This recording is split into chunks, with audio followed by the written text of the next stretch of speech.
What is poppin', y'all? I'm here to talk about the GOAT, Haxorus, and the changes I've made to them. So before I get into explaining why I chose fighting type instead of steel type, because I know half of y'all are going to be thinking that, I want to have a quick disclaimer for new viewers to read the description. It's got a lot of important background info surrounding my philosophy about the game. And when you're done with this video, don't click off yet because it'll fuck up the watch time. But when you're done with the video, you can check out the move guide on the Google Sheet link down below right here.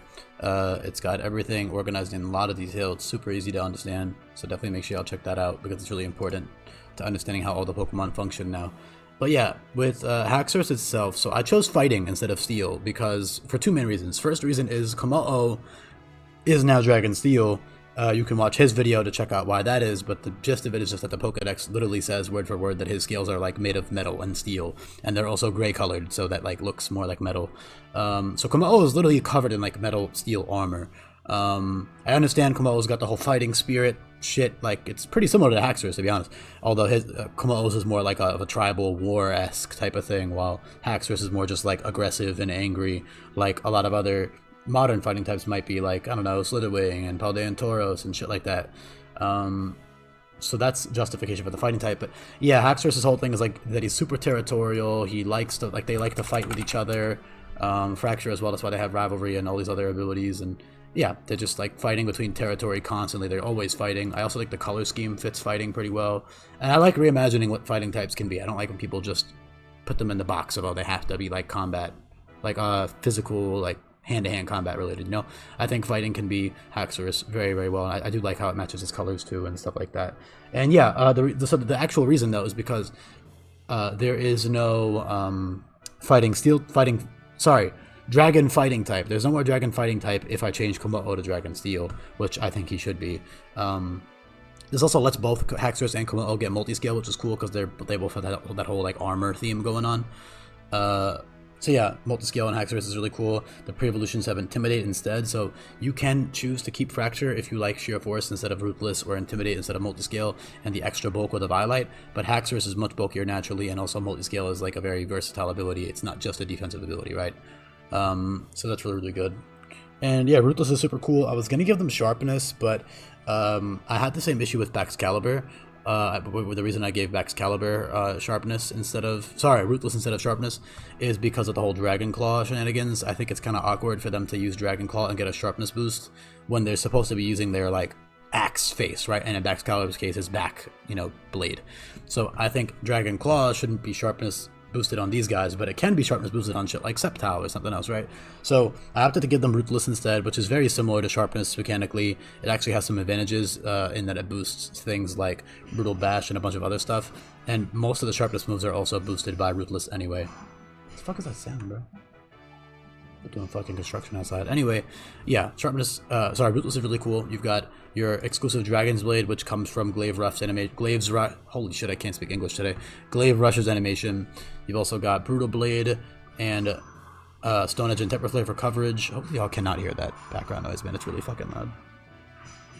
Doing some fucking bullshit. Anyway, yeah, so that's all really strong. You've also got Stone Axe and stuff like that for earlier on, which is weaker than Stone Edge, but it does have the benefit of Stealth Rock, although that's more of a niche effect in an in-game context like this. It's not useless, but it's definitely not like the main purpose of the move, unlike in competitive where the whole game revolves around like hazards and shit. It's not like that in this context. But yeah, even stuff like Sacred Slash is really strong with Ruthless. And the benefit of things like Sacred Slash and Stone Axe is that they're spammable, unlike things like Dragon's Blade and Brutal Bash, which, while incredibly powerful, 180 base power moves with Ruthless with, a massive 147 attack, first of all, that can be overkill, right? You're not always going to need that boost. I mean, there's a lot of times where you will, or you'll appreciate the boost because you can OHKO neutral targets, switch in, Choice Scarf, Dragon's Blade, switch out type deal. But, the utility of Multiscale or the safety of Battle Armor is going to be really useful as well. Not to mention you can do things like Iron Defense, Body Press. Iron Defense plus Stab, Body Press plus Battle Armor is also really, really strong, especially on like a Violet Fracture. Because you have the incredible bulk to be able to sit there and click Iron Defense and Body Press a bunch. So that's really fun. You could even try some like Scale Shot shenanigans with that to like boost your speed up. If you really wanted to be that guy, you could try. Yeah, they've got Reliable Recovery as well in the form of Molt, which is Bug type recover, or a lot of like Lizard type Pokemon get it. Reptilian Pokemon, whatever. They also got Glare, which drops attack and special attack by -1 and paralyzes now, so that's great utility with Intimidate, Fracture. And you've also got Battle Cry later in the game, which is great with Battle Armor or Intimidate. With Battle Armor, Battle Cry essentially drops attack and special attack by -2, right? It's 2 PP. So with Battle Armor, you can click Battle Cry and you'll live forever. You'll be able to 1v1 most things, no problem, with Battle Cry. And you also have Breaking Swipe Battle Armor with Molt. So yeah, bulky Battle Armor sets are really good on all 3 of these guys from the beginning of the game to the very end. So very, very versatile. It's not just an offensive button. You can use it for great defensive utility. I like the idea of Haxorus being bulky based on his design with the whole like axe jaw and the hard plating. Like if you read the Pokedex, it's like they're resilient, like their tusks are very resilient and they have like hard armor and shit. Like the Pokemon are covered in hard armor. So I like the idea. Obviously, they're still, like, stat-wise, attack is still incredibly high, but I like the idea of them being really tanky as well. They're a big dragon, right? So 106 HP, 110 defense, 80 speed dev, multi-scale battle armor, iron defense, body press, molt, battle cry, all that shit is all really, really good. You've also got Arcane Fangs, which heals them. Essentially, it's Dragon-type Drain Punch, 85 base power. So that's really, really strong, really, really good with both Fracture and Haxorus, just like a bulky Battle Armor, Intimidate type shit with Arcane Fangs. You can even use Multiscale Arcane Fangs to get your Multiscale back after killing something. And of course, there's a good old reliable Dragon Dance. And the beautiful thing is, if you do manage to get a DD up, like if you run Sash DD or something like that, or just use your good bulk to get off a DD, you should outspeed pretty much everything in the game after 1 DD, because the AI is not always going to have like the highest maximum speed tiers or Choice Scarf or anything.